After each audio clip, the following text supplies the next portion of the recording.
शांतिवन नामक गांव अपनी सरलता, हरियाली और खुशहाली के लिए दूर दूर तक मशहूर था।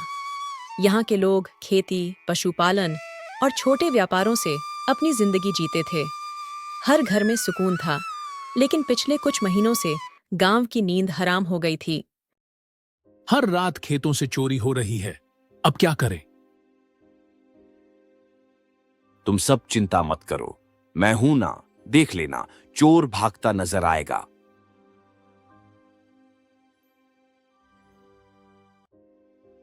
क्या जमाना आ गया है।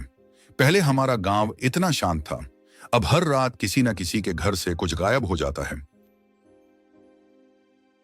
मोहन जी, अब तो चौकीदार रमेश को काम से निकाल देना चाहिए। वो कुछ करता ही नहीं। ठीक है, एक मौका और देंगे। अगर इस बार रमेश ने चोर नहीं पकड़ा तो उसे नौकरी से हटा देंगे। दूसरी ओर रमेश अपनी चौकीदारी में लापरवाही के लिए कुख्यात था। वह अक्सर रात को गश्त लगाने के बजाय पेड़ के नीचे सो जाता।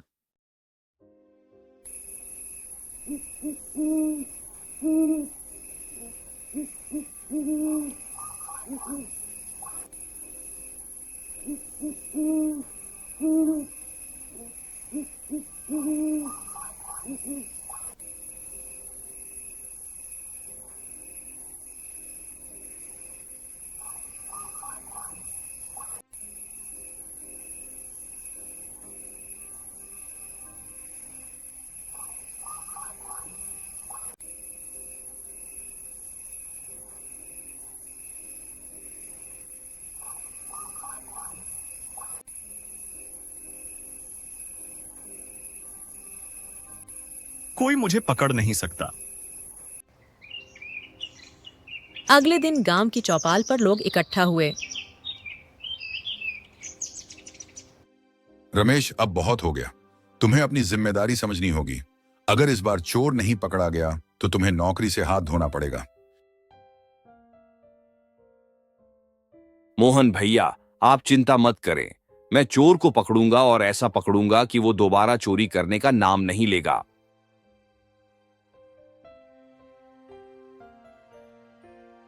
अरे, तुमसे ज्यादा चतुर तो हमारा बकरी का बच्चा है। सभी हंसने लगे। रमेश ने ठान लिया कि अब वह सबको अपनी चतुराई दिखाएगा।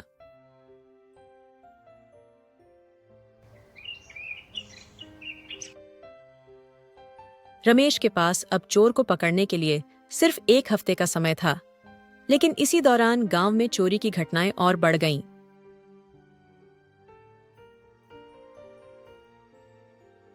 रमेश, मेरी भैंस का बछड़ा चोरी हो गया। तुम कहाँ थे?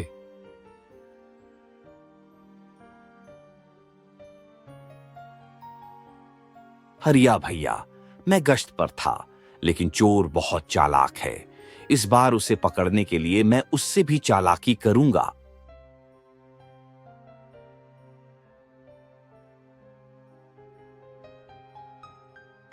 मेरी टोकरी भी गायब हो गई। लगता है चोर गांव में ही है।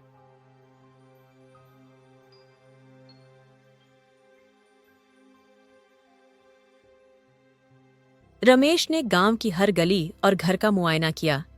उसने ध्यान दिया कि चोर हमेशा गेट के पास से होकर गांव में आता था। यही सोचकर उसने एक योजना बनाई। रमेश ने गांव के मुख्य गेट पर एक बोर्ड लगाया।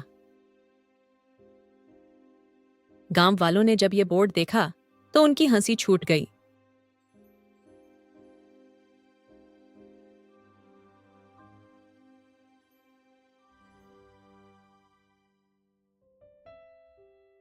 रमेश, तुम हमेशा जोकर बनकर काम करते हो। जादुई ताला भी कोई चीज होती है?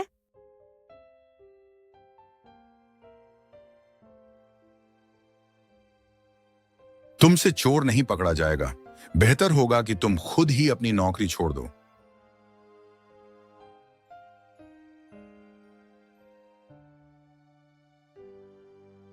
लेकिन रमेश ने सबकी बातों को नजरअंदाज कर दिया।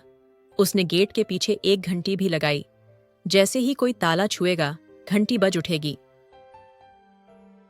रमेश ने रात को गेट के पास अपनी जगह बनाई। उसने अपने साथ एक लाठी पानी का घड़ा और मूंगफली का डिब्बा रखा। आज इस चोर को पकड़कर दिखाऊंगा। देखना, मेरी चतुराई पर सब तालियां बजाएंगे।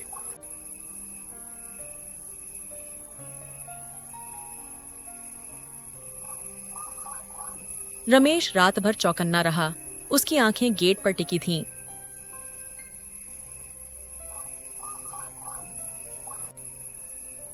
आधी रात का समय था। चोर गब्बरू, जो गांव के हर चोरी के पीछे का मास्टरमाइंड था, गेट के पास पहुंचा। जादुई ताला। हाँ हाँ, ये चौकीदार सच में जोकर है।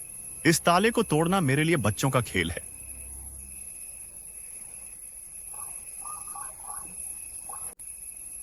गब्बरू ने जैसे ही ताले को छुआ, घंटी जोर से बज उठी।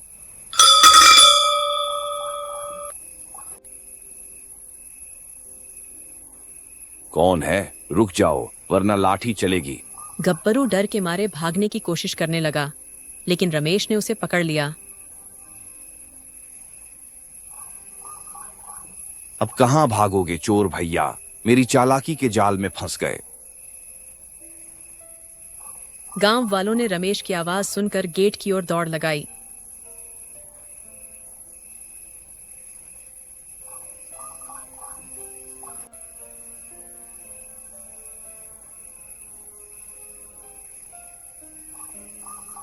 वाह रमेश, तुमने सच में चोर को पकड़ लिया।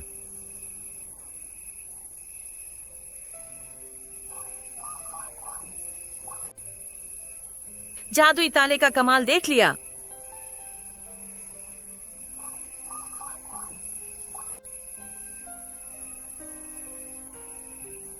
जादू ताले में नहीं, मेरी चतुराई में था।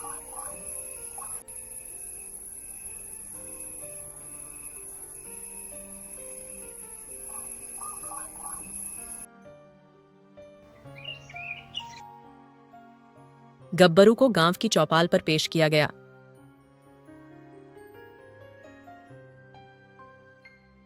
अब बताओ, क्यों चोरी करते थे?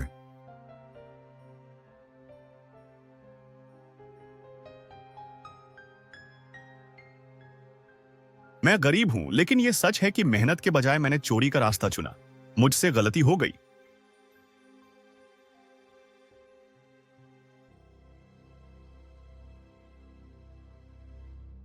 गलती मानी है तो उसकी भरपाई करनी होगी।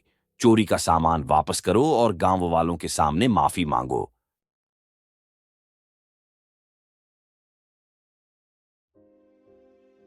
गब्बरू ने अपनी गलती स्वीकार की और चोरी का सारा सामान लौटा दिया।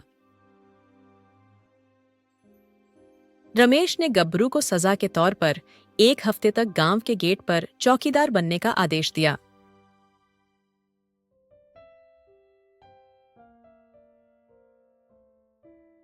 चोर से चौकीदार बनाने का तरीका बहुत सही है। अब इसे समझ में आएगा कि मेहनत करना क्या होता है।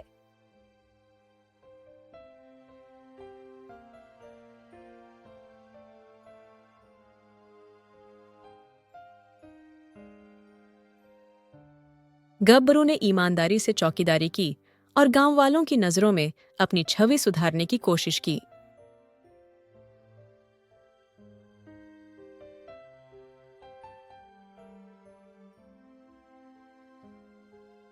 गांव वाले रमेश की चतुराई और ईमानदारी की तारीफ करने लगे। रमेश, तुम्हारी इस योजना ने हमें सिखाया कि समझदारी और मेहनत से हर समस्या का समाधान निकाला जा सकता है।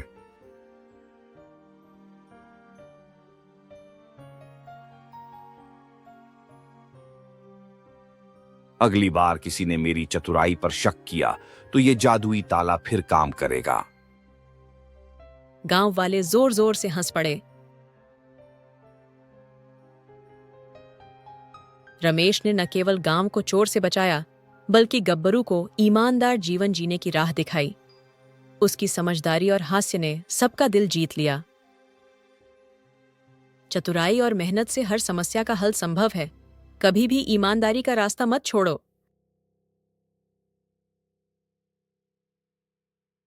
अगर आपको ये कहानी पसंद आई तो लाइक करें, शेयर करें और सब्सक्राइब करना ना भूलें।